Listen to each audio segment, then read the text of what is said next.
Good afternoon. It's time to call to order the June 24th special meeting of the Oklahoma City Economic Development Trust.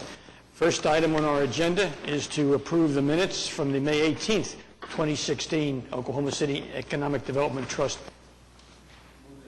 We have a motion and a second. Any questions? Please cast your votes. And the minutes are approved. Next on our agenda is to ratify the OCEDT claims.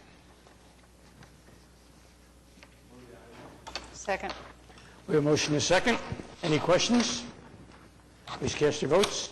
And the claims are ratified. Next are items for individual consideration. Item A, a change order dealing with a TIF project, MB 1054. Brent, are you going to, Eric, you're going to brief us on this? Thank you, Mr. Chairman. We do have a change order for your consideration today. This is related to the Project 180 pedestrian plaza project. This is work that actually began in May. It's expected to be finished in March of 2017. The change order total is for $48,917, and it actually includes a number of different value engineering items. You might recall when we awarded the contract, it was slightly more than we were expecting, with the intent that we would go and visit with the contractor after the award and seek some opportunities for some savings. And so we did realize some of those. Some of the big items that were able to recover certain costs would be the reduction of a screen wall height. We've also changed out some of the waterproofing types. There was a material that was selected that was a higher price than what was needed, so this change order incorporates a better valued item for the project. It does also add a few items as well. It includes some additional bollards that could not be awarded with the original project, so the total net change is $48,917, and we're recommending approval for that today. Questions or action from the trustees? Move approval. A motion is second. Any discussion? Please cast your votes. And the change order is approved. Next item is renewal of a contract with the Traffic and Lighting LLC. Thank you, Mr. Chairman. Just as a background, this is a contract that we've previously carried. It's an annual contract. It's also for Project 180 fixtures and other materials. So we use it annually to go out and make repairs to either the benches or the trash cans. It also allows us the opportunity to do street lights and all the lighting systems.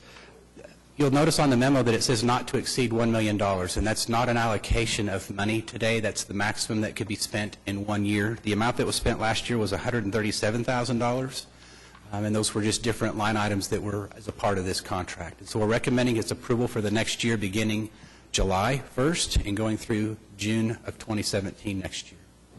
Thank you, sir. Eric, this may be an unfair question, but what's the average price for a signal? Not the pole and everything else, but just the signal. I honestly don't know. I'll have to actually get back to you on that. Okay. When we fully signalize an intersection, if we're missing the poles and we're, say, going to do a new intersection that's not currently signalized, the cost, depending on utilities, runs anywhere between $150,000 and $200,000. These poles are in that category, but individual signal components, I don't know the individual costs. Move approval. We have a motion. Second. Any discussion or questions? Please cast your votes. And it is so ordered. Next on our agenda is to ratify 3 addendas and some other items dealing again with the TIF project. Thank you, Mr. Chairman. This is the final Project 180 item on your agenda today. This is the award of the last streetscape project, or at least the last planned streetscape project that was previously a part of Project 180. This is E.K. Gaylord from Reno to Sheridan Avenue, right in front of the Santa Fe station, also the city's intermodal hub. There were 2 bids received on the project. The low bid is from ATEC Paving, ATEC Paving. It's a $5.2 million project. 2.9 of that is the paving portion, or the portion that would actually come from the TIF. If you look at your memo, you'll see there's a breakdown of other costs. There's a water line and a sewer line that will actually be paid by the Water Utilities Trust. And then there's a MAPS item that you're going to see included in there. This streetscape actually includes the construction of the first streetcar rail in downtown Oklahoma City. So it will actually be located on the west side of E.K. Gaylord, right next to the Cox Convention Center.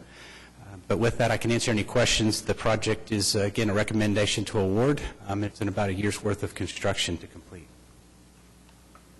Can you be any more specific on the timeline of what the citizens can expect to see during this time?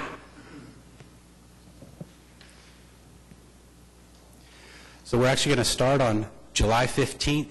The completion date is August of 2017. So it'll start mid-July, and then their completion date is actually August 15th of 2017. Again, we might experience weather, so it's a little bit difficult to say that they'll be done by that date. I will also offer that we do also pay the incentives that we've done on typical Project 180 projects for early completion. So we pay up to 20 days of early completion on projects if they're able to do that. So it's a little over a year, starting next month. Now, you mentioned that one of the things that was going to be done was the rail was going to be put in the pavement. Yes. When will we see some rail going down? Do you have any idea? I don't. It has to be ordered, and obviously being some of the first rail, this project actually had an addendum that extended the time for bidding so that the rail manufacturers could come in with their best bids. And so it was difficult to actually locate them, but we did identify them. We should have a better schedule we could share once the contractor's underway. They'll typically provide us a more detailed schedule that shows actual activities rather than just contractual requirement dates. And so today we're contractually requiring them to finish by these dates, but we'll have a better idea soon. Thank you, sir. We have a motion and a second. Any questions or additional information? Please cast your votes. And it is so done. Thank you, Eric. Next up is an amendment to contract for engineering services, project MS0051, Phase 2.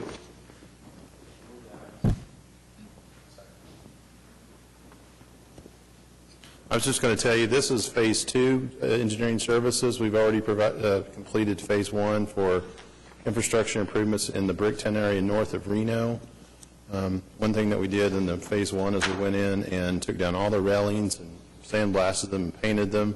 They're all one uniform color now, and we did some improvements on the pavers and other irrigation type things. Phase 2 is mainly driven for two particular areas. One will be lighting, enhancing the lighting down there, and that will include the removal of the gas lanterns, which are inoperable now.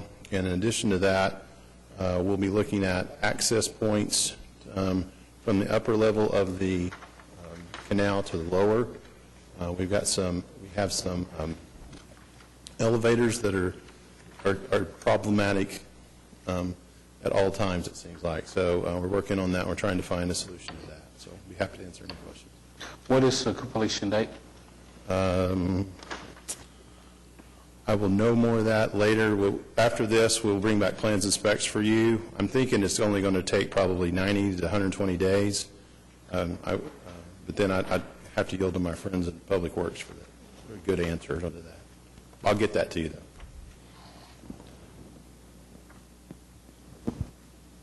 Do we have a motion earlier? And we had a second. Any more discussion? Please cast your votes. And it is so done. Thank you, Brent. Next up is a resolution approving some extension and modification of the Oklahoma City Public Property Authority Bond Anticipation Note 2006. Would you cover the details of that first, sir? Yes, sir. We do this annually, where this is a one-year note. We come back to you each year to modify and extend it. The modification, there are two parts to the modification. One is we'll extend the maturity date to June 30 of 17. In addition to that, we're reducing the amount that we can actually borrow from $6 million to $4.5 million. So we're reducing that. We made payment 2 days ago, which we paid a little right at $1.2 million. Of that, a small portion of that was for interest, and then the balance as we're paying down the debt will be around $3.6 million, I believe, in outstanding principal with that payment. So that's the plan. We anticipate around $1 million in increment coming into the TIF district this next fiscal year, along with the sales tax and sales tax match. We'll continue our pattern that we've been going down the last 5 or 6 years of paying down the debt about $1 million a year. So with that, I'm happy to answer any questions. Would you like to move the item? We have a motion. And I'll second with just a question, if I might. Right ahead, sir. Brent, I noticed on the attachment there's a couple payments for costs for issuance. Yes, sir.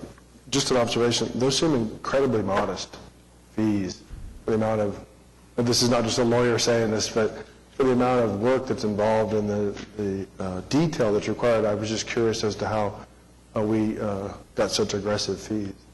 Those are part of a contract that we entered into with Mr. Williams and his partners years ago, and it was just, and that's what we negotiated, so. And I guess I would just say a word of thanks to your good work and the benefit you provided the taxpayers. Thank you very much. I will tell you it was a mistake on my part. I think we do have a motion and a second on the item. We should probably move quickly. Would you like to retract your question and comments, please? Strike them from the record.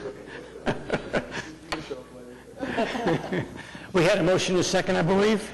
Okay, any more questions? Please cast your votes. And it is so done. Item F, some more joint resolution renewing agreements of support in connection with some debt obligations. Yes, sir. This is a standard thing that we do on an annual basis where we have this joint resolution between the trust, which is the issuing entity of the outstanding debt, and the city, also with the city council, and it's authorizing the extension and the renewing of the agreements of support, which is essentially the city providing the backstop to the debt. Motion second. Any questions? Please cast your votes. Thank you very much. Next, item G is a memorandum of agreement between the Oklahoma City Economic Development Trust and Urban Renewal to provide some TIF assistance. Kathy, you going to cover this for us? Yes, I'll cover this one.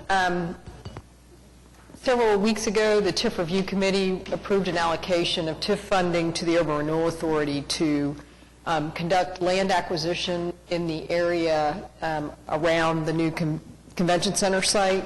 There's a map attached to your item that shows the area where we will be doing, conducting acquisition to help support the development of the convention center.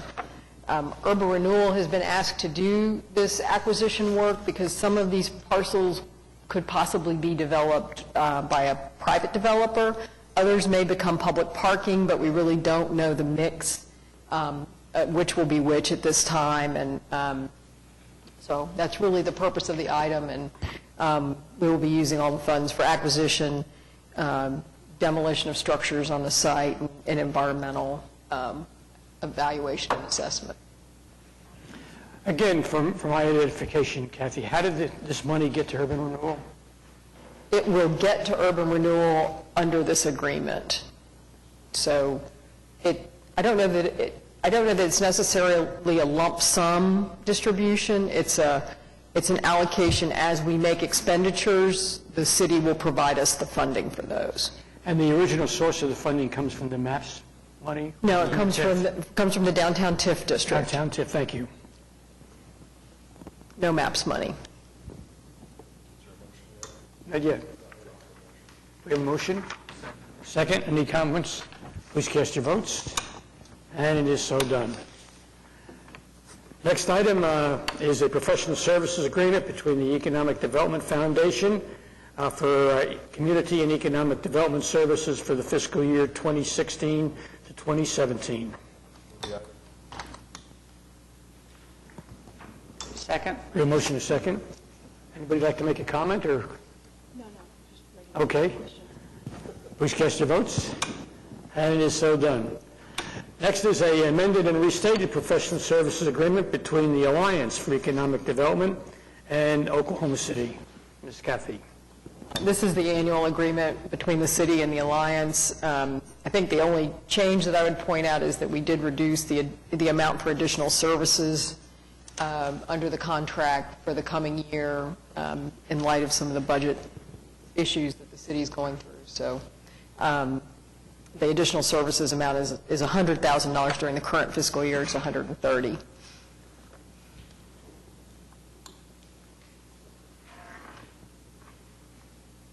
I might make one other additional note that we're changing it from doing a new addendum every year to doing a resolution that sets the amount of the fee for services for the next year. So it'll be come back in a different format. Thank you, sir.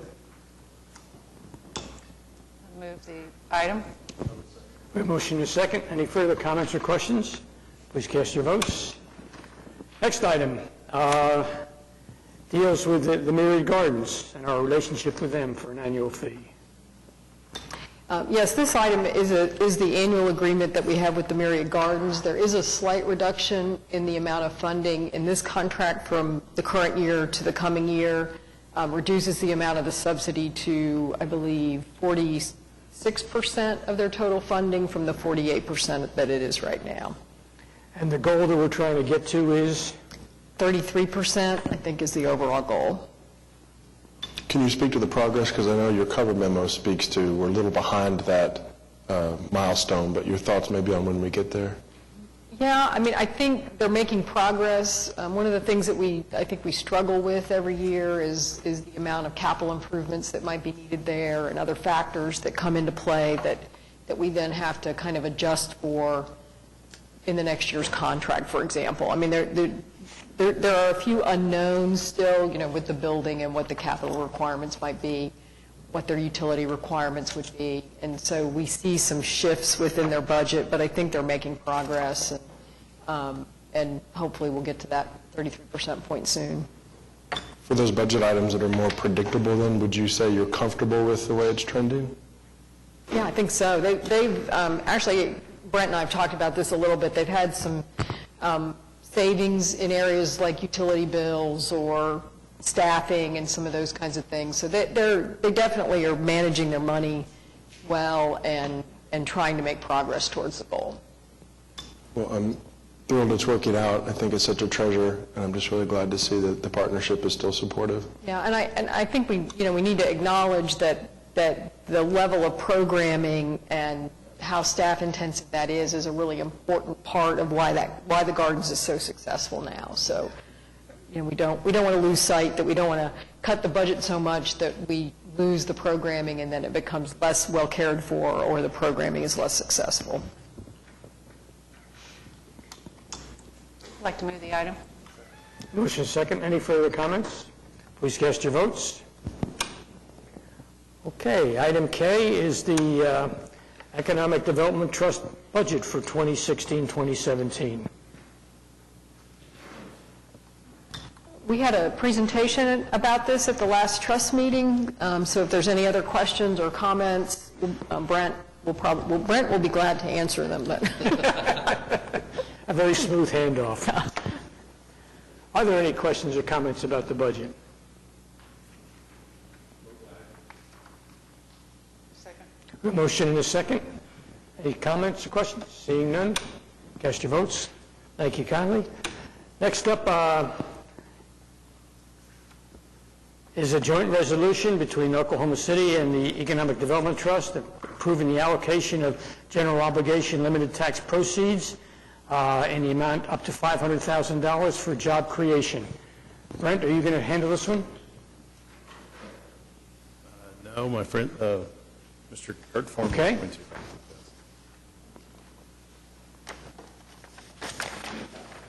Good afternoon. Kurt Foreman with the Economic Development Foundation at the Chamber. We're pleased to bring forward a company for you today that we've been working with. As the agreement, we do the initial intake and review and then pass it through the process. And today we have with us two principals from the firm, Bob Haupt and his brother Rodney Haupt. They represent a company called National Litigation Law Group. They are lawyers, but they have a very unusual, or one of my staff would describe as a one-of-a-kind firm. 98% of their customers are from outside Oklahoma City, either national or international. They have small offices in other cities, and they are very fast-growing and have chosen repeatedly to make Oklahoma City the place where they grow. And so they are very excited to be growing here, and I don't want to steal their thunder, but they are headquartered here. And this grant, or the award, is meant to incent them to continue to add jobs. Their goal is to try to go to 500 over time, and they will be investing in facilities here. So this is not a sort of, we'll do it for a while, but they have a real heart and an interest in our community and being a part of it. So I'm going to ask Bob to come up and share a bit of their story, and you can ask him questions about what they're trying to do. Mr. McAtee, trustees, thank you for this opportunity. We formed NLLG about 2 years ago, National Litigation Law Group. Initially, in response to a request by one client, one commercial client, to provide defense, litigation defense for their clients all over the country. And we did that. I come from a commercial law background. Most people would have considered me a bankruptcy litigation attorney, certainly a commercial litigation attorney. In our legal system, as any of us know, there's lots of problems. It's expensive. It's unpredictable. In today's world, as credit has exploded, so have consumers' need for legal representation because controversies have similarly expanded. Yet, the ability to afford those legal services, in some cases, is simply non-existent. So what have we done within LLG, and why does it appear to be working? What we have done is try to take discrete legal needs and break them down into components that can be priced, similar to an actuarially determined basis. So if we can determine what the reasonable expectation of a legal need might be for a consumer, then we set and determine a price point, and that is charged on a monthly basis. And this is considered a fee, and not dissimilar than what commercial businesses would pay in a retainer. And then we bear the risk of all cost of defending this consumer from these various matters. Today, we launched a program dealing with medical bills. So for consumers all over the country, we will defend them through negotiation, hopefully, litigation, if necessary, on their medical bills that come up through the course of their life for a monthly fee. Is this insurance? Nope, it's not, because we do the work ourselves. If State Farm fixed your car, they'd be a prepaid body shop. We're not prepaid legal out of Ada because we're not a referral service. We're a direct provider of legal services. We're a traditional law firm. The only difference is how we price it. And the response has been overwhelming. We've had 150,000 clients here in the last 18 months. We are growing at such a rate, we're having a hard time keeping up with the capacity and staffing. A reporter asked us, how sure are we that we'll need 500 employees in 5 years? I don't know that. I can tell you historically what has happened. We've grown from 0 to right at 100 in 18 months. We've added 13 positions last week. We are hiring people as quickly as we can. What are we doing in our hiring? We take lawyers, yes, but as many of the non-lawyer components that we can spin off, the unbundling, if you will, of these legal services, we do. What we're attempting to do is to offer legal services in somewhat of a mass production manner, if you will, while still retaining independent legal judgment, so that it's cost effective, so that people can afford it. And so far, the result has been very promising and very encouraging. We are from a law firm standpoint, we're not nearly as hierarchical as law firms typically are. We have a much more level balance in the relationship between the lawyers and the non-lawyers. Our minimum wage is essentially $15 an hour. We pay all of our employees 100% of their health insurance. We are now in the process of implementing 100% employer-funded 401k. We have had 8 employees quit since we opened. We don't lose people. And again, it seems to be working. We certainly have some challenges as we're spreading around the country, different jurisdictions. I think somewhere in here it notes that we've had cases in American Samoa and Guam and Puerto Rico. Yes, servicemen, American citizens who are in very spread locations. There are some states that are more difficult for us to do business in than others. We do have remote locations in 6 states right now. One of our challenges as we're designing the business is, do we just keep expanding from a core location and service outward, or do we create a web of smaller locations around the country. And part of the incentive of designing it as we are with it here is through programs such as this offered by the city, or the trust. But anyway, that's what we're out to do, and it is a challenge, and we are learning. We laugh at times, calling ourselves somewhat of a laboratory as we're trying to disrupt an established industry, much like other businesses have been disruptive businesses in their industries. Walmart to Sears and Montgomery Ward, and Ford Motor Company at soon after the turn of the century. Ford didn't necessarily build the first car or the best car. They just built it in a way that a whole bunch of people could afford it. And that's what we're after. That's what we're trying to do. And I can tell you in terms of the people here at Oklahoma City with whom I work, the most amazing people anywhere. We are very, very fortunate with the quality of the people we have. So I hope that answers some of the questions that might arise. Mr. McAtee. Bob, could you kind of describe what your typical core customer is about? Our patient, late 50s, middle class to upper middle class. On the credit card side, our typical client has about $50,000 of consumer credit. Those of us who practice in the legal and business community in Oklahoma are aware that we're considered a fairly favorable consumer bankruptcy state. That's not the case all over the country. We have favorable homestead laws in Oklahoma. If you file a Chapter 7, you're probably going to keep your home in Oklahoma. In Missouri, the homestead exemption is $15,000. In Alabama, it's $5,000. In Pennsylvania, total exemptions are $17,000. New Jersey doesn't have one. So if I'm in Missouri, I'm 65 years old, I've played by the rules, I've paid my house off, I have a little savings, no debt, and then I suffer an adverse life event. You pick it. Maybe I'm having to raise a grandchild. Maybe some unexpected medical situation came up. And I start doing the things I've tried to avoid my whole life. I've spent money. I've started using my credit cards. I wake up one morning, seems like we all wake up at 3:30 during those moments, and I say, what do? And I go see a bankruptcy lawyer. That lawyer says, sir, you're going to lose your home. The only remedy for that person then is through the negotiation of that person's debt. That's where we come in. We're the only firm that's dealing with these things from the consumer side on a national level.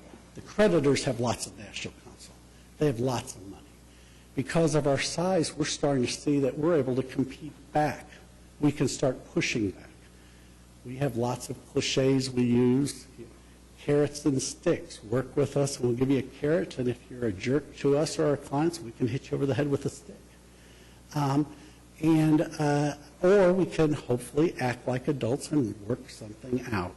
Well, that's so simple, yet it is so foreign and unavailable to most consumers. They simply don't have the resources to fund that kind of advocacy. That's what we've created. And my partner, James Bryant, and I, when we started this in April of 2008, when we first started coming together, we really weren't sure what we were doing. I smile because in our early days, we would have a daily contest at the end of each day, who would admit to the biggest error and strip. And they got a gift card that day because we were trying to figure out where are the leverage points. And again, it's just simple advocacy. It is no different than what lawyers do every day of the week. What we've done is just tried to change the pricing of those services. And that's who we are and what we're doing. We think our numbers will be, we think we'll have 250,000 clients before the end of the year on just the linear growth path. It could be many times that. So, anyway. Question. Yes, sir. We had and maybe you can enter into this. What we're doing today is we're just authorizing you, in effect, to negotiate a contract that you'll bring back to us with the specifics. And that contract will have the same general provisions in the past, such as, if you'd just list them right quick, some of the general. Do you want me to? Okay, thank you, Kathy. Yeah, our contracts are based on pay for performance. You don't receive a incentive payment until you've created the jobs. They're The incentive payments are based upon an average annual wage that you'll have to demonstrate to Brent, probably. And I think that those are the major premises of our agreements. One of the things that just came out, I may win the prize for having the biggest error, okay, so I'm ready for that. Good. But you mentioned that your average salary on some of your employees that you're bringing in is $15 an hour. That's not our lowest starting pay is $15 an hour. Okay, if you go through a 52-week period, my figures show that comes out $31,200. And then those numbers rapidly increase. And then with our attorneys mixed in, and the attorneys are about a third of the employees that we have. And we have licenses all over the country here in our facility in Oklahoma City. By the end of this year, we'll have licenses for maybe 40 states here in Oklahoma City. But in addition to that, our non-lawyers. So the blend between the two is over $50,000 right now as we're sitting here today. And that blend will continue to increase. The reason for that question has nothing to do with your business, but we had some questions come up at council last week, and John, you may remember this, and Jim, the thought was advocated or advanced that maybe all we were doing with our jobs here were incentivizing low-paying jobs where the people couldn't even afford to live, to work the job. And so that's why I just wanted to get it out, what kind of figures we're talking about here. So and $31,200 is hardly a minimum wage job. It is not. It is awful, and it's the world we live in. I explain my job description to our staff as follows, and I am accountable because I want them to stay there. With that is our product. We have a triangle, and it's a piece of plywood. And on one side we have clients, and on one side we have the employees, and on the other corner we're a business. And we have to keep that marble that's in the center of this relatively slick board somewhat balanced. And if we ever lose that balance, the game's over. Now, the commitment to our employees is not just window dressing. We talk about this all the time. We wake up in the morning thinking, how do we keep people, not how cheaply we can get them. And I agree, $15 is not a livable wage. And it is abhorrent in our world, but that's something we suffer. But we are trying to improve that and create opportunities for people. Thank you. Any other questions or comments? A quick question. For us recruitment for these jobs, how are you recruiting? I'm going to tell you our big trade secret. And I learned something that Craigslist. We have been shocked at the number of applicants, qualified, amazing people who have applied off of Craigslist, including attorneys. Some of that's a function of age. But we run an ad on Craigslist, and we'll have 20 lawyers apply that day, and we'll have more than that of non-lawyers applying that day. It has been remarkable, the quality of the people we have.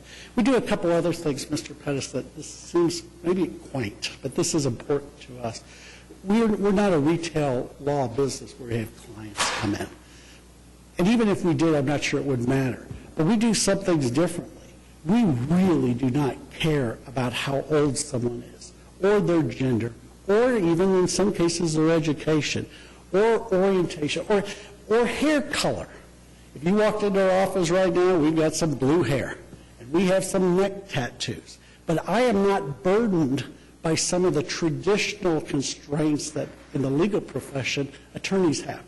So I tell people I'm just the greediest person in the room. I want to go find the best person I can get. We recently hired a 73-year-old woman. She's amazing. She's a rock star. And if she were to see this, her name's Vaughn Payton, and she's a star. But she said she couldn't get interviews. Why? She's 73 years old. And was she able to get her foot in the door? For us, we're like, you know what, we're just selfish. We're lucky to have you. And so I won't go through all the stories, all the differences in our people, but we're very, very lucky. I'll give you another example. The other day, someone was in the washroom, and they heard two young guys talking. One guy was 20, one guy was 23. And they were talking about how frustrated because one wasn't able to get a lower settlement percentage on his client from American Express. Well, is that not every employer's dream story? They're not talking about the thunder, they're not talking about the weekend, they're not talking about girls, they're talking about how do they get better at their job. And it's like, oh my gosh, they're my heroes. And so, anyway, I don't know if I answered your question about where we get our people, but that's, those are important things to us. The jobs, Brent, that we're incentivizing here, assuming everything proceeds as we're talking about, those are jobs where the people would live and work in Oklahoma City and not in these remote offices? They would work in Oklahoma City. Okay, work. Nah, Yes. I'm a bad choice of words. Yes, work and get paid in Oklahoma City. Any other questions or comments? Thank you. Motion to accept the recommendation to proceed with negotiations? So moved. Second? Any comments or questions? Please cast your votes. Thank you, sir. Mr. Chairman, if I could, I just want to explain my abstention. No reflection on the company, and certainly Mr. Haupt, who I've known personally, but he and another left our firm to pursue this opportunity. I just want to avoid any appearance of impropriety with my vote in support, although I do support Bob and I do support the venture. Thank you. Thank you for clarifying that. Okay. Next up, item N, joint resolution adopting and approving a policy guide for the Corder Shore reinvestment area. Are you going to handle that, Ms.? I am, All right. and along with Jeff Butler from the Planning Department. The City Council recently adopted the project plan that created a new tax increment financing district for the Corder Shore area. And as we did with the Northeast Renaissance TIF district, we believe that it's very important that we begin to adopt policy guides to go along with our TIF districts so that we can clearly communicate to the development community, to the citizens that might be impacted, how the TIF will be implemented. So this presentation walks through that policy guide, and the policy guide was also presented to the TIF Review Committee a couple of weeks ago, and they recommended it for approval and for it to be sent on to you. The presentation today, we're going to go over the objectives and goals of the TIF, the allocation of TIF funds.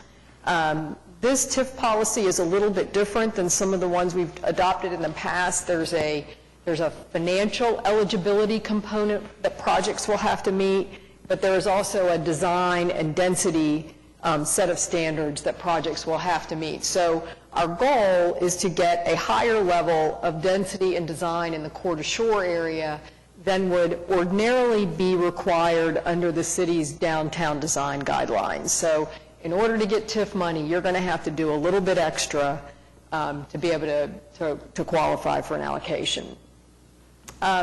Just as a reminder, the Corder Shore TIF budget totals $395 million.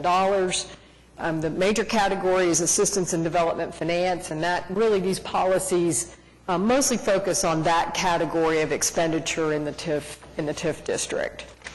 The area that is impacted is roughly the area around the Myriad Gardens to the Oklahoma River, I-235 roughly to Western on the west side of the project area. This TIF district, if you remember, is broken down into 6 distinct areas, each that can be triggered at a different point in time. We have not, so each TIF district will run 25 years once the council decides to start the clock, so to speak. As of today, we have not started the TIF clock on any of these districts, but we anticipate that District A will be the first one that we start, and it may start later this year. Just some of and this is the allocation of the budget by TIF area. TIF A, which is the one around nearest to the convention center, the MAPS 3 Park, the Myriad Gardens, we anticipate that it will generate the largest amount of increment, mostly because we anticipate that that area will have the highest level of density compared to the other parts of the development planned for the remainder of the TIF. Just to go through the development goals really quickly for the Quarter Shore TIF is obviously the redevelopment of blighted and vacant property. The area is an urban renewal area. We did a blight study on this area a few years ago, and the council determined that it was blighted. It has a great deal of vacant property. Very few construction permits have been issued, and a lot of demolition permits have been issued. So we're definitely dealing with blighted conditions.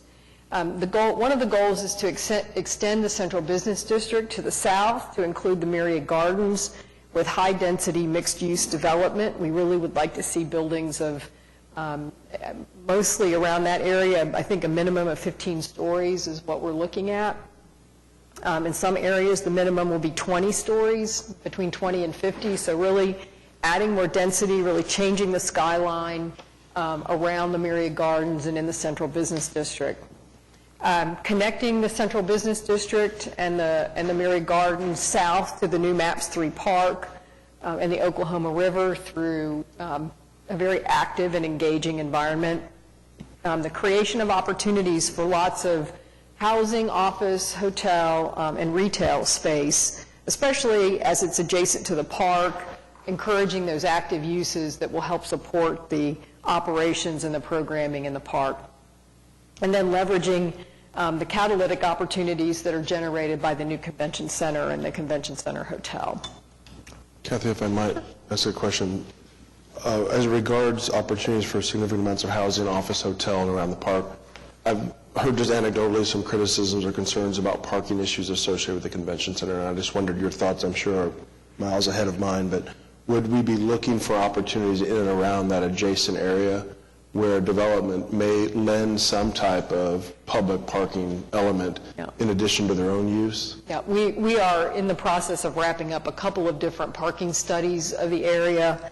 One will focus really on the area on the east side of the MAPS 3 Park where the convention center, the hotel are going to be located, and how can we provide public parking that will serve those two facilities along with parking for the park and the ability to make up for lost parking from the redevelopment of the boulevard space. We're going to lose some parking that serves the arena right now. So we definitely are looking.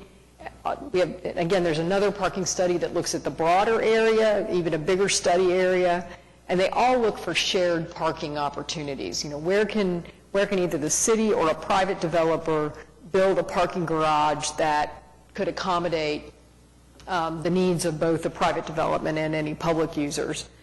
I would like to say, though, that I think we need to be careful and that we begin to think of the streetcar system as a way for us to need less parking, and that people will be able to park further out and take the streetcar to get where they want to go, instead of having so much public parking that we may have too much. So, and hopefully people become less and less dependent on their own cars. So. These are some of the objectives for more objectives for the development in the Quarter Shore area. I think most of these are pretty obviously a range of housing opportunities, well-designed development around the park and the boulevard and the Oklahoma River, the enhancement of Wheeler Park, which is on the west side of the area as a major open space and recreational asset, the preservation of any historic resources in the area, stimulating private and public development by upgrading and enhancing the utility infrastructure. As we get into the area, there will be infrastructure improvements that are required in order to support a higher density of development. And then transition of the site of the Cox Convention Center into different uses after the completion of the new convention center. These are the goals for each of the individual areas. These were part of the project plan that was presented to you several months ago. I'm not really going to go through all of these, but we have kind of specific goals for each of the different 6 areas, different density outlooks, different development types, but most of them really focus on mixed-use development and residential development, the residential development becoming less dense as you move away from the park, further to the west from the park in particular. As I mentioned, there's really going to be two different parts for each project that they will have to meet in order to receive a TIF allocation. The first one is financial eligibility. The project, and this is true of all of our TIF projects, the project would be difficult, but is made possible through the allocation of TIF funding, that the developer has demonstrated that there are reasonable assumptions in their pro forma, and that the developer is not receiving an higher than ordinary rate of return for the development. We do expect our developers to make some rate of return, otherwise they're not going to do any projects, but we want to make sure that they're not getting an unreasonable rate of return. The next piece of the puzzle is the density and design eligibility, and that will place minimum height requirements on projects, scale, massing, how the front of the building relates to the street, and the pedestrian zone. Really trying to improve pedestrian experiences, walkability, and that experience, trying to get people out on the street and walking around. And then we have historic preservation objectives as well. With each project, we do have an application process that's spelled out in the policy where developers will have to submit to each of us, to us, a project summary and narrative for each project. They have to provide a financial summary and pro forma, and then some kind of construction drawings, site plans, floor plans. We have to have elevations in order to make sure that they're meeting the height requirements. This is kind of a diagram of the allocation process for TIF funds. Typically, how a project works is an application is submitted to the Economic Development Program Manager, which is Brent. Sometimes those come to me, or me and Brent together. The Economic Development and the Planning Director review, and we recommend something to the TIF Advisory Committee. The TIF Advisory Committee is an internal staff committee that's made up of people from my team and from the city. We review each TIF project. We do that for all TIF projects now in the downtown TIF. The TIF Advisory Committee, typically we have the developer come in and make a presentation. We will have one or two or a series of meetings to figure out what we think is an appropriate level of allocation to recommend to the city manager. That recommendation goes to the city manager, and if he agrees with it, it then goes to the city council. Then it goes to the TIF review committee. We have lots of steps in the process. Lots of public meetings too. It then goes to the TIF review committee, who will then make a recommendation to city council. After the city council approves the allocation, then the economic development agreement comes back to you, to the Economic Development Trust, and also then goes to city council. So lots of opportunities for public meetings, lots of opportunities for input. Yeah. I know it's variable by project, but just what time frame are we talking from this to this? Well, I would say, well, there's a lot of variables. There are. Some of it is the complexity of the project. Some of it, is whether or not the city council is on an every other week meeting schedule. So it can take, 60 days. It can take 6 months. But we try to work with developers and make sure they're informed and they know that they understand the expectations about timing.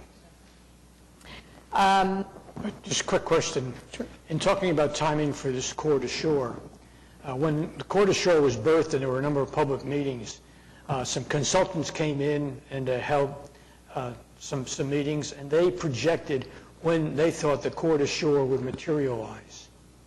Okay? And I thought the Core to Shore was just around the corner, but the corner is quite a ways out there according to them, is it not?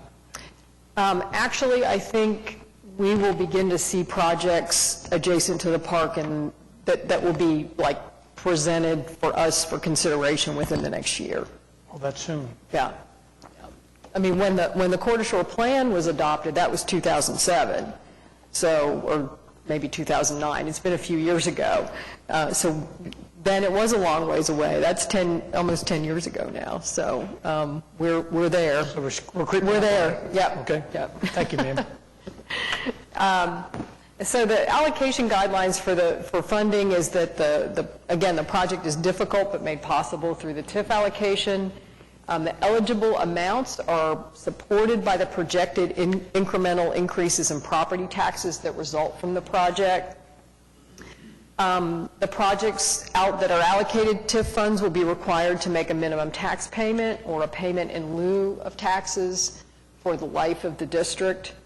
And that the typical benchmark allocation, the maximum allocation would be the increment generated over a 10-year period. So even though the TIF might last for 25 years, we're going to try to limit the amount of increment that's allocated to projects. And the reason for that is that if you remember the budget and the project plan, there's money set aside for infrastructure and for the other taxing jurisdictions. And in order to generate enough increment for those categories, we can't allocate everything to private projects. So there may be exceptions to that, but the typical benchmark will be kind of a 10-year period.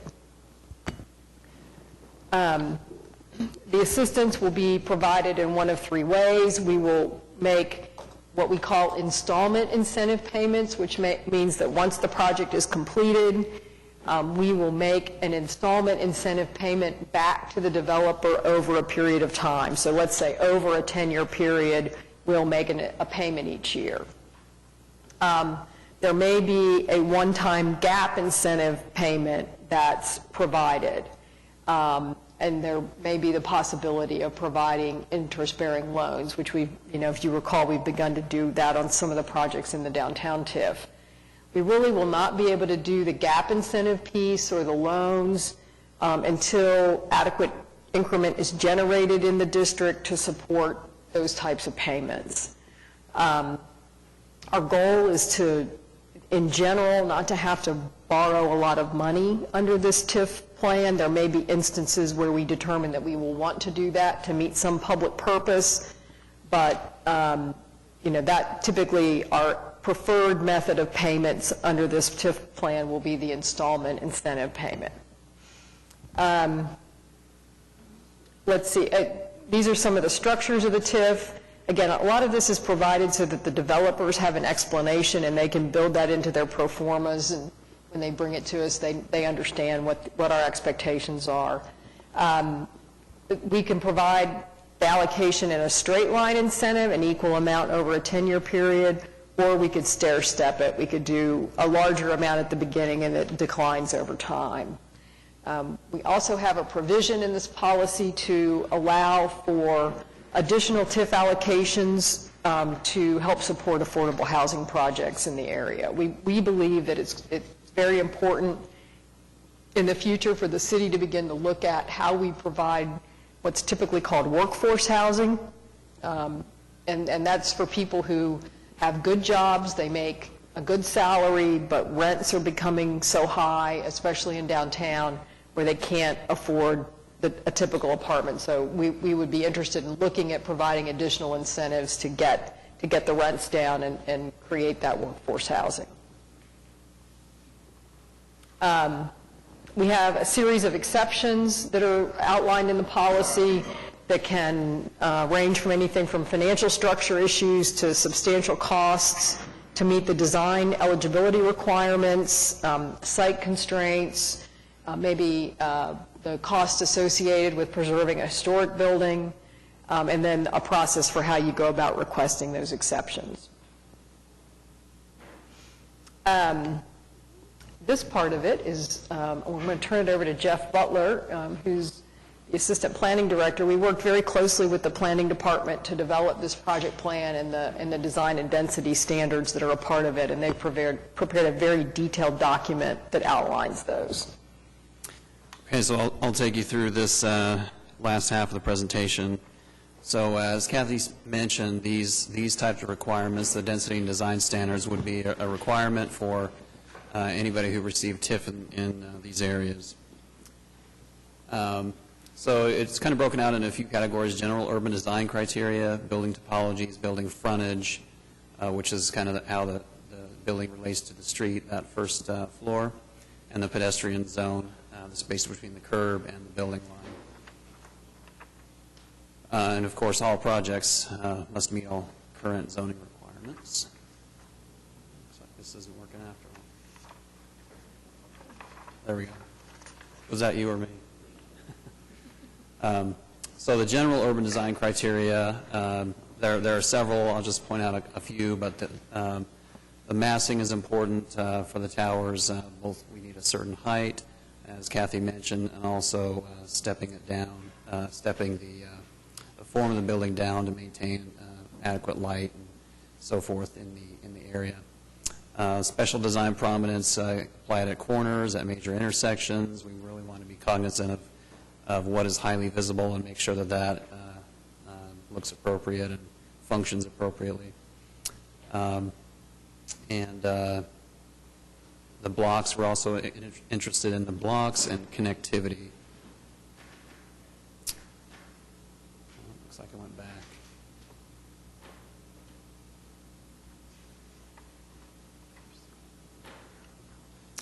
So there are different building typologies. In the policy guide, there's a map that kind of shows where these are: high density 1, 2, medium density 1 and 2, low density. The highest density is the central business district. And we're looking at several different criteria, including land use, height, lot coverage, floor area ratio, and then we look at compatibility, whether or not a certain building fits in a certain area. Go to the next slide, please. So this map shows where those areas are. You can see the legend on the side there: high density 1, central business district up there on the top. And then the numbers there display the height, so the minimum height and kind of the range that we're looking for. And as you can see, it varies quite a bit depending on where you are in the quarter store area.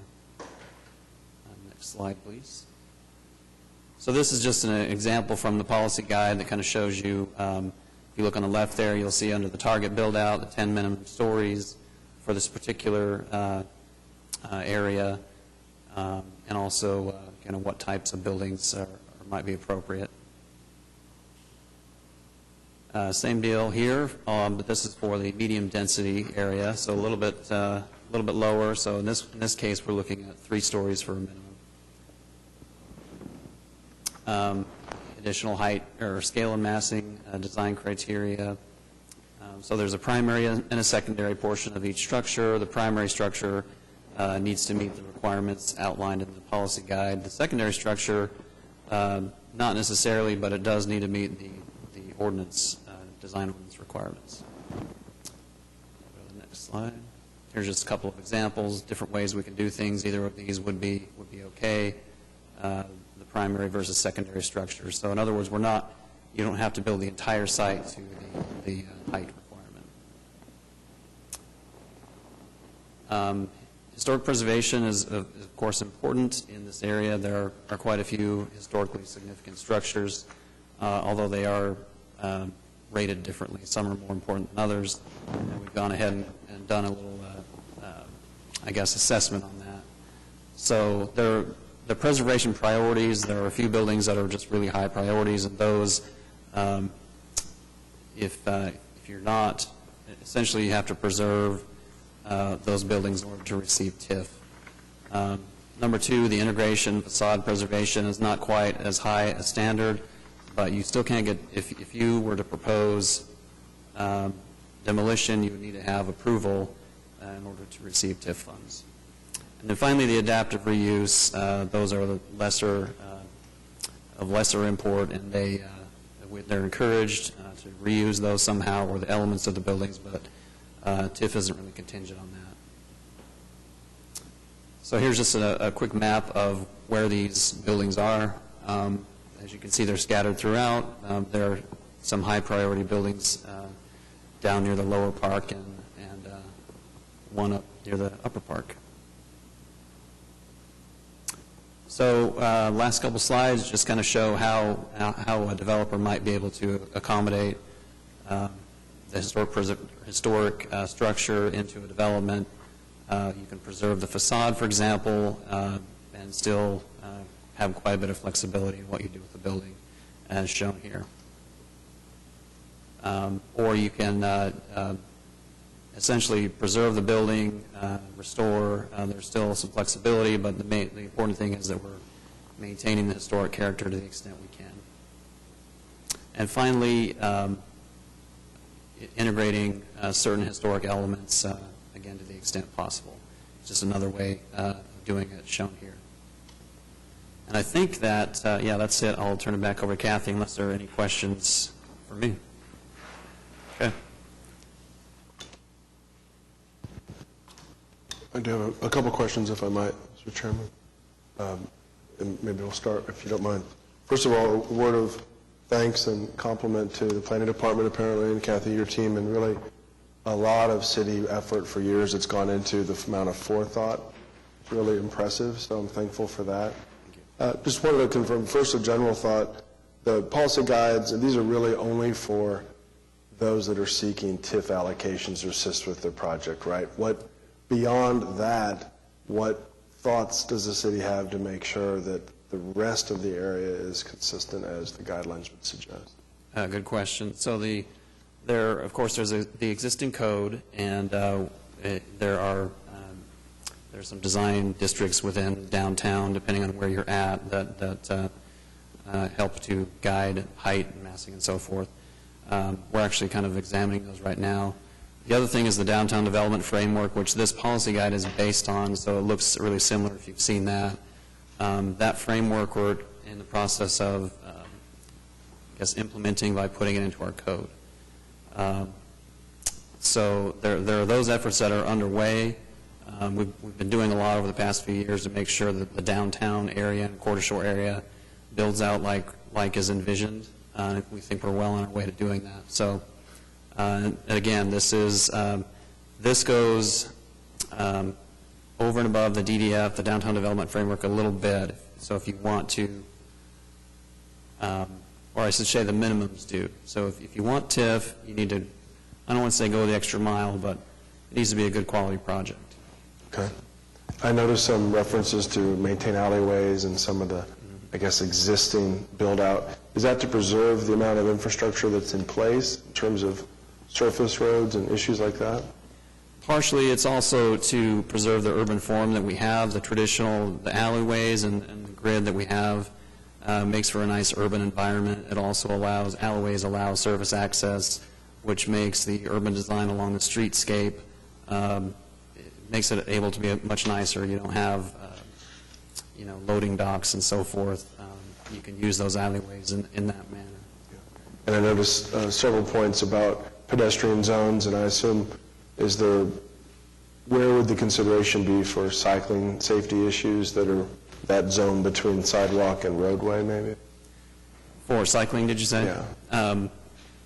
So the downtown development framework, and we're actually working on a street design manual that builds on that, is it takes those things into account. So some streets will have a bike facility, not all.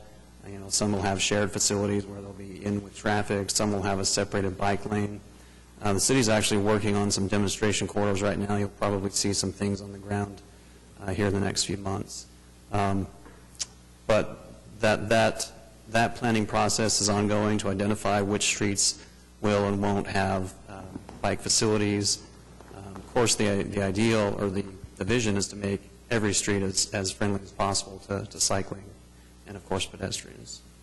So this is something I'm sure city leaders have already thought through, but as a citizen, I'm a bit unaware, so I apologize if everyone else already knows this. But I envision, obviously, an enormous demand on the infrastructure for water and other thoughts beyond that. Does the TIF allocation make provisions for that type of demand that falls to the city, or is it just specific to developer issues?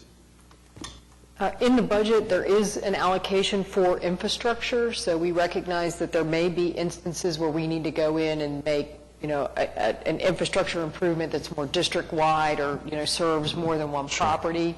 But there's many times that the developer in their request for TIF, since it's a pro forma analysis, part of their costs may be related to upgrading the utilities or moving them or for their specific development. But the interesting thing that's going on right now is if you've driven south of where the old I-40 was, or south of where old I-40 used to be, we're doing a lot of the infrastructure improvements for the park right now. So we're in the process of relocating a lot of utilities. Some of those utilities will be, moved into Hudson and Robinson and built back at an adequate size to support the new development too. So Those are my questions. Thank you very much. Thank you.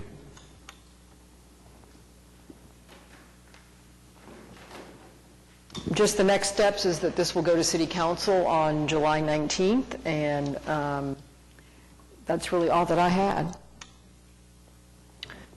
So we need a motion, do we not, Francis, to pass this forward? So moved. A motion and a second. Please cast your votes. And it's so done. General Manager's reports.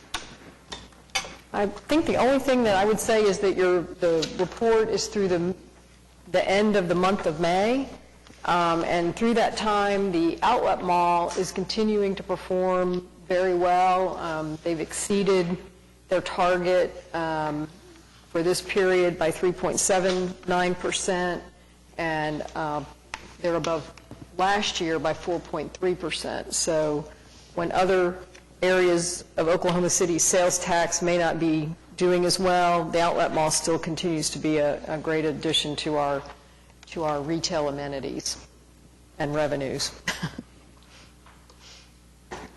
Any questions? Okay, comments from staff? Seeing none, any of the trustees like to make a comment or two? Seeing none, any citizen wishing to be heard? Seeing none, we are adjourned. Thank you all.